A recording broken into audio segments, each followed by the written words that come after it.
Diketahui Sang Man ini seorang yatim piatu. Hari itu di apartemennya, dia berniat akan mengakhiri hidupnya dengan cara meminum banyaknya obat. Dia begitu frustasi akan kehidupannya. Dia selalu hidup sendirian. Tidak ada seorang pun yang pernah mengunjunginya. Entah itu saat dia di panti asuhan atau di hari raya besar.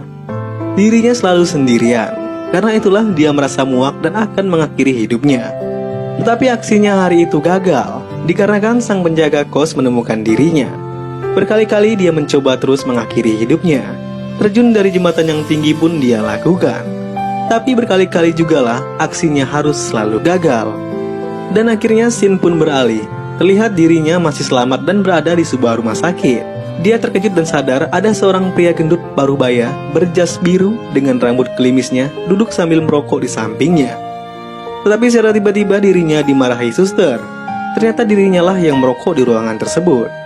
Sang Man pun terkejut dengan apa yang terjadi. Dirinya merasa aneh karena hanya dirinya lah yang bisa melihat pria aneh tersebut di rumah sakit itu. Sang Man pun menceritakan hal aneh tersebut kepada psikiaternya. Sang psikiater itu pun menjawab jika itu adalah hal yang biasa, dikarenakan efek dirinya yang selamat atas percobaan bunuh dirinya tersebut. Saat perbincangan itu, dirinya mendengar suara wanita menangis dari dalam lemari di belakang psikiater. Dia pun mencoba memeriksa dan benar, dia menemukan seorang wanita yang sedang menangis terseduh-seduh. Sang Man pun memarahi sang psikiater karena hal itu. Sang psikiater pun hanya terheran-heran karena dirinya tidak melihat siapapun di dalam sana.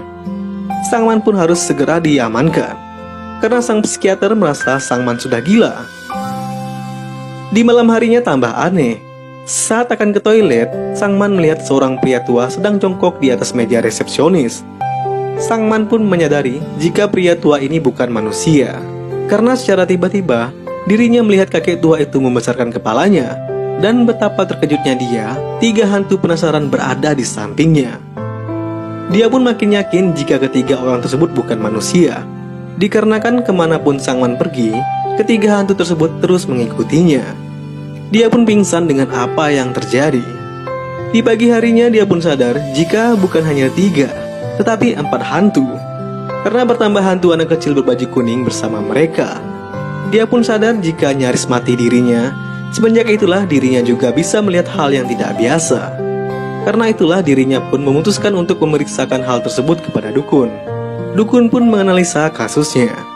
Diketahui Sang Man harus membuka dirinya. Di sini Sang Man masih tetap ingin mati.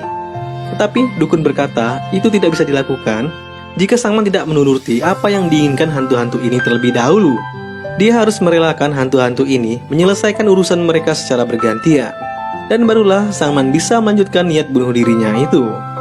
Apa mau dikata, Sang Man pun dengan berhati harus melakukan hal tersebut.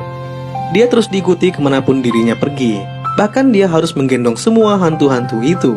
Dan hingga tibalah Sang Man membawa semua hantu itu ke rumahnya. Dalam hatinya berkata, baru kali ini ada orang yang berkunjung ke rumahnya.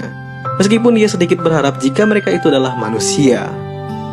Semenjak itu tubuh Sang Man digunakan untuk hal-hal yang tidak pernah dia lakukan sebelumnya. Meminum alkohol, makan yang manis-manis, merokok, bahkan menangis pun harus dia lakukan di depan tetangga-tetangganya. Di paginya dia pun begitu marah kepada hantu-hantu tersebut. Dia marah karena hantu-hantu itu menggunakan tubuhnya hanya untuk sesuatu yang tidak sehat. Dia juga bertanya, mengapa hantu-hantu itu harus datang ke hidupnya? Bikin tambah susah saja ungkapnya. Tapi para hantu itu hanya menatapnya dengan diam. Sang Man pun akhirnya memutuskan untuk membantu para hantu-hantu itu untuk menyelesaikan urusan mereka yang belum selesai. Dikarenakan dirinya berharap semoga hantu-hantu itu segera pergi dari hidupnya dan dirinya bisa melanjutkan bunuh dirinya. Scene pun beralih pada sebuah rumah sakit. Di rumah sakit tersebut ada seorang suster cantik yang bernama Yunso. Dia tengah merawat anak kecil yang sedang sakit. Di rumah sakit itu juga dirinya merawat ayahnya yang sedang sakit juga. Diketahui Yunso sangat kesal dengan tingkah ayahnya yang selalu bermain judi di waktu senggangnya. Dan akhirnya Sang Man mulai menuruti permintaan hantu-hantu tersebut. Hantu kakek tua lah yang pertama dibantunya. Sang Man membantu kakek tua tersebut untuk mencari sebuah kamera. Ternyata hantu-hantu ini tidak akan berbicara jika tidak ditanya. Sang Man pun begitu kesal karena hal itu. Akhirnya mereka tiba di kantor polisi. Setelah masuk ke tubuh Sang Man, secara tiba-tiba dia berkata kepada polisi berambut putih, "Kembalikan kameraku," ungkapnya. Tetapi polisi tersebut merasa heran dan meninggalkan mereka berlalu. Tetapi mereka tidak menyerah untuk mendapatkan kamera itu. Saat malam harinya, sang man dan si kakek bahkan harus mengganggu polisi itu saat akan menangkap seorang penjahat yang telah lama mereka rencanakan. Karena ulahnya mengganggu kepolisian, sang man pun harus mendekam di penjara. Saat itu polisi tadi dibawakan makanan oleh istrinya. Kakek tua itu pun masuk ke dalam tubuh sang man. Dengan kemampuannya, dia menceritakan permainan belakang polisi itu di depan istri dan rekan-rekannya. Sang polisi pun terkejut bukan main mendengar sang man yang akan membongkar rahasia gelapnya.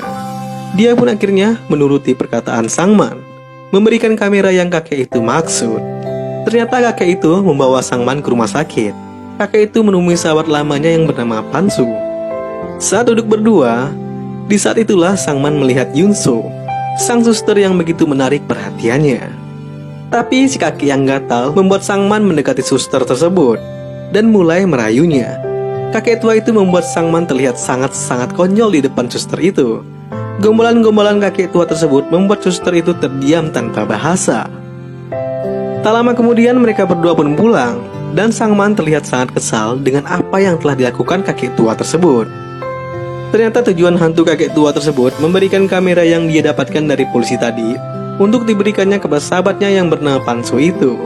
Dan Pansu pun tampak sedih melihat kamera yang ada di sana. Scene pun beralih keesokan harinya. Kali ini dia akan menuruti keinginan hantu anak kecil. Anak kecil ini ternyata ingin menonton sebuah film kartun.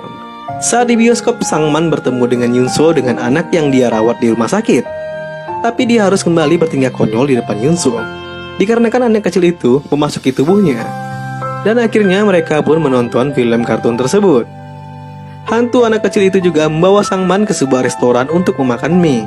Dia pun harus kembali terlihat konyol karena anak kecil itu membuat dirinya bisa menghabiskan beberapa mangkok yang tersedia.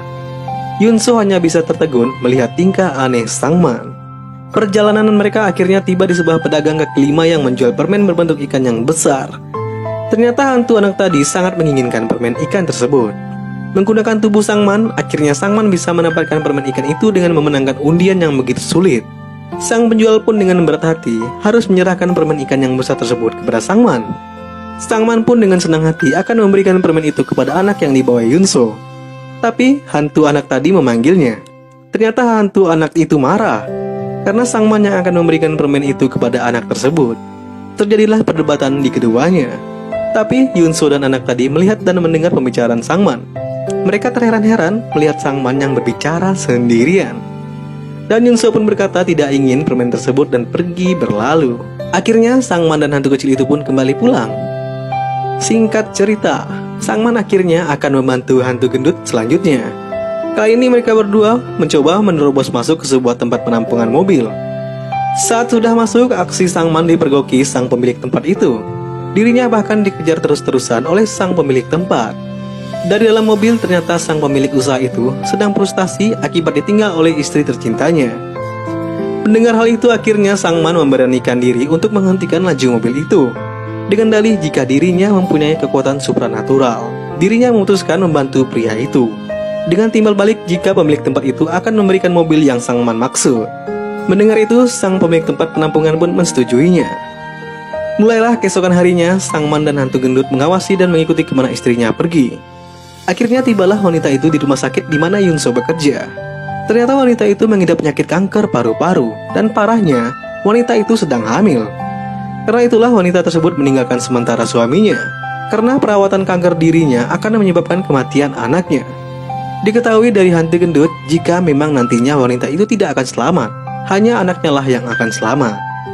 Sang man pun kembali ke tempat penampungan mobil dan menceritakan semua yang dia ketahui kepada pemilik tempat tersebut. Dan pria itu pun hanya terdiam mendengar cerita yang sebenarnya. Dan dia pun sedih ketika istrinya kembali pulang. Mereka berdua menangis sedih akan apa yang terjadi selanjutnya. Karena ulahnya tersebut, hantu gendut dan sang man berhasil mendapatkan mobil yang dimaksud. Ternyata mobil yang diinginkan hantu gendut tersebut adalah sebuah mobil taksi kuning tua. Hantu gendut itu tampak menikmati perjalanannya kali itu. Sepertinya dia sudah merindukan hal tersebut sejak lama. Perjalanan mereka akhirnya tiba di tepi pantai. Hal itu pun sesuatu yang baru juga buat sang man, karena dirinya baru kali ini pergi ke pantai. Sang Man pun berbincang kepada hantu gendut itu. Ternyata hantu gendut ini pernah menikah, memiliki istri dan anak. Hantu gendut itu tampak senang dengan suasana saat itu. Untuk melengkapi kesenangan di hari itu, hantu gendut itu memaksa Sang Man untuk berenang. Sang Man tidak bisa apa-apa, tubuhnya telah dipakai hantu gendut itu untuk masuk ke laut dan berenang bersamanya. Saat itu jugalah hantu gendut itu mengajarkan cara berenang kepada Sang Man. Ternyata hantu-hantu lainnya juga ikut di sana. Sang hantu wanita yang selalu menangis, hantu anak kecil yang berlarian, dan hantu kakek tua yang menatap laut yang terlihat bijak. Dan mereka berlima kembali pulang di suasana senja yang begitu indah. Dan keesokan harinya, mereka berlima pun memakan permen ikan yang Sang Man dapatkan tempo hari. Singkat cerita, di lain hari, saat Sang Man sedang berkendara bersama hantu gendut, dia pun bertanya kepada hantu gendut, akibat apa dirinya meninggal dunia. Hantu gendut pun mengatakan jika dulunya dia meninggal dikarenakan kecelakaan waktu mengendarai taksinya. Tetapi secara tiba-tiba, mobil mereka distopkan oleh polisi, dikarenakan Sang Man mengendarai sambil merokok dan membuang puntung sembarangan. Karena itulah dirinya pun harus menginap kembali ke kantor polisi. Tingkah konyol Sang Man kembali terlihat. Di kantor tersebut dirinya kembali terlihat konyol dikarenakan terkadang dia harus menjadi hantu gendut saat akan merokok, dan menjadi dirinya saat akan menghentikan aksi hantu gendut itu, yang membuat para polisi berpikir nih anak sudah gila kayaknya. Jawabannya pun harus selalu berbeda dikarenakan hantu tersebut membuatnya terlihat berkepribadian ganda. Para polisi pun menyuruhnya untuk memanggil keluarganya sebagai bentuk jaminan pelepasannya. Karena tidak memiliki keluarga, orang yang bisa dia hubungi hanyalah Yunso. Saat akan menjemput Sang Man, Yunso tertegun melihat Sang Man yang berbicara sendiri, menceritakan tentang kehidupannya yang selalu sendirian. Sang Man terlihat begitu tulus menceritakan keluh kesahnya di tempat itu, yang membuat Yunso langsung mendekatinya dan mendengar detak jantung Sang Man saat itu juga. Dan para polisi di sana hanya bisa terkejut melihat apa yang terjadi di depan mereka. Saat di perjalanan, Yunso pun mengatakan tentang dirinya, jika dia bisa memilih, dia akan memilih akan lahir tanpa keluarga. Karena dia merasa trauma akan keluarganya. Belum dijelaskan secara rinci apa yang menyebabkan Yunso berkata seperti itu. Setelah mengantar mobil taksi dan Sang Man, akhirnya Sang Man berniat mengantar Yunso ke halte bis. Awalnya Yunso naik sendiri. Saat bis telah pergi, entah kenapa, Sang Man berlari dan menghentikan laju bis tersebut. Hantu gendut hanya bisa tertawa melihat kelakuan Sang Man. Ternyata Sang Man ingin mengantar Yunso sampai ke rumahnya. Sang Man bertanya kenapa Yunso mendengar dadanya ketika di kantor polisi tadi. Yunso pun meminta maaf karena dirinya sangat penasaran akan detak jantung seseorang, ungkapnya. Lalu si Sang Man tanpa basa-basi pun mendengarkan suara dada Yunso, yang membuat Yunso terlihat salah tingkah. Hal itu supaya adil, kata Sang Man. Dan betapa senangnya Sang Man mendengar detak jantung Yunso yang berdetak dengan kencang. Dan Yunso pun hanya bisa tersipu malu akan hal tersebut. Dan akhirnya Sang Man kembali ke halte tadi. Dia terlihat begitu bahagia malam itu. Bahkan hantu gendut terus mengejeknya karena hal tersebut. Dan akhirnya tibalah permintaan hantu wanita yang suka menangis. Permintaannya hanya sederhana. Dia hanya ingin memasak makan malam, ungkapnya. Ternyata hantu wanita itu ingin mengajak Yunso untuk memakan bersama mereka. Karena itulah keesokan harinya mereka pun pergi menemui Yunso di rumah sakit. Di rumah sakit tersebut akhirnya Sang Man bertemu dengan ayah Yunso yang sedang dalam perawatan. Tapi betapa terkejutnya Sang Man melihat Yunso yang begitu kasar terhadap ayahnya. Di sini pun dijelaskan jika ayahnya lah yang membuatnya takut akan berkeluarga. Dia sangat berbeda pendapat dengan Sang Man. Dia pun dengan marahnya meninggalkan Sang Man dengan ayahnya di sana. Saat malam harinya, Sang Man kedatangan tamu di apartemennya. Ternyata itu adalah hantu dari ayah Yunso. Diketahui ternyata ayah Yunso akhirnya meninggal dunia. Dan Sang Man pun melihat dan pergi untuk menyampaikan pesan dari hantu ayah Yunso. Sang Man pun berkata kepada Yunso jika dirinya bisa melihat arwah dari orang mati. Dia pun menjelaskan jika ayah Yunso datang kepadanya dan memberikan pesan kepada Yunso. Akhirnya Yunso menceritakan alasan mengapa dia begitu membenci ayahnya. Dulu saat dia masih kecil, dia hanya tinggal dengan ibunya. Ibunya menderita penyakit yang membuat jantungnya terdengar lemah. Dulu dia tidak sempat membawa ibunya ke rumah sakit. Karena itulah dia begitu berharap akan kehadiran ayahnya untuk membantu ibunya. Tetapi apa mau dikata, sampai ajal ibunya tiba, sang ayah tidak pernah datang. Karena hal itulah membuat Yunso begitu benci dengan ayahnya. Keesokan harinya Pansu yang merupakan pasien juga dari Yunso menemui Yunso kala itu. Dia juga menasehati Yunso agar bisa move on dari masa lalu, ungkapnya. Pansu juga menitip kamera yang Sangman bawa kepadanya saat di rumah sakit. Pansu mengatakan dia sudah tidak butuh dan tidak kuat untuk mengantarnya ke Sangman. Di sisi lain, akhirnya Sangman dan hantu wanita itu pun pergi ke pasar untuk mempersiapkan makan malam bersama. Mereka pun memilih dan menawar. Bahkan hantu wanita itu terlihat bahagia ketika berjalan bergandengan dengan Sangman di pasar itu. Dan saat malam tiba, betapa terkejutnya Sangman. Dia kedatangan Yunso di malam harinya. Tujuan Yunso adalah untuk mengantarkan kamera yang Pansu titipkan kepadanya. Lalu sekalianlah Sangman mengajak Yunso untuk makan malam bersamanya. Dan akhirnya hantu-hantu tersebut makan bersama Sangman dan Yunso di sana. Yunso sangat heran dengan banyaknya menu makanan yang padahal Sangman sendirian. Padahal ada 4 hantu lainnya di ruangan itu. Yunso pun mencoba makanan kimbap yang dibuat oleh hantu wanita tadi. Yunso pun bertanya kepada Sangman yang pernah berbicara dengan hantu ayahnya. Yunso bertanya, apakah kamu yakin jika itu tuh bukan imajinasimu? Akhirnya Sangman menjawab, jika saat masih kecil, ayahnya sangat menyayangi Yunso. Dan dia merasa sangat senang di akhir hayatnya bisa bersama anak sematawayangnya tersebut. Ayah Yunso juga meminta maaf jika pernah melakukan kesalahan yang membuat Yunso benci ke ayahnya. Ayahnya juga berkata jika dia memberikan hadiah kepada Yunso. Hadiah itu biasa disimpan di rumah sakit, di mana Yunso sering memergoki ayahnya berjudi. Mendengar jawaban Sangman, ternyata Yunso tidak percaya. Dia berpikir jika Sangman benar-benar tidak waras. Menurut Yunso, Sangman selalu berimajinasi, bisa berkomunikasi dengan hantu. Lalu Yunso pun berkata, sampai di sini saja, ungkapnya, meninggalkan Sangman dengan kesendiriannya. Sangman pun begitu kecewa, orang yang sangat dia sukai pergi begitu saja karena ulah para hantu itu. Sebelum masuk ke kamarnya, dia pun dengan keadaan kesal menyuruh hantu-hantu itu untuk segera pergi, karena dia merasa tugasnya memenuhi semua keinginan hantu-hantu tersebut sudah terselesaikan. Dia berkata hantu-hantu itu sudah tidak membutuhkan jasanya lagi, dan tolonglah pergi, jelasnya. Dan keesokan harinya, akhirnya semua hantu-hantu itu benar-benar pergi. Dan dia kembali ke kehidupannya yang tanpa harapan. Dia pun kembali ke rencana awal sejatinya, mengakhiri hidupnya kembali. Tetapi, saat akan mengakhiri hidupnya dengan menghirup racun gas di dalam mobil, dia teringat kembali dengan Yunso. Teringat masa indahnya bersama Yunso yang hanya sebentar saja. Sementara di sisi lain, Yunso yang sedang berkemas di area rumah sakit menemukan sebuah kotak yang sesuai dengan perkataan Sangman. Setelah dia buka, ternyata isinya adalah sebuah sepatu. Dan betapa sedihnya Yunso, itu adalah hadiah terakhir dari ayahnya sebelum kematiannya. Dan dia pun sadar yang dikatakan Sangman benar adanya. Dan betapa bahagianya Yunso, ternyata Sangman datang ke tempatnya untuk mengajaknya makan bersama. Sangman sendiri membawa kimbap yang pernah dibuat oleh hantu wanita cengeng tempo hari. Yunso pun meminta maaf karena dirinya sempat tidak percaya. Sangman mengatakan tidak apa-apa. Lagi pula hantu-hantu tersebut sudah pergi, ungkapnya. Dia juga menjelaskan tidak terlalu menyukai mereka dikarenakan hantu-hantu itu merusak kesehatannya. Di sini Sangman juga menceritakan jika dirinya sempat akan kembali mengakhiri hidupnya.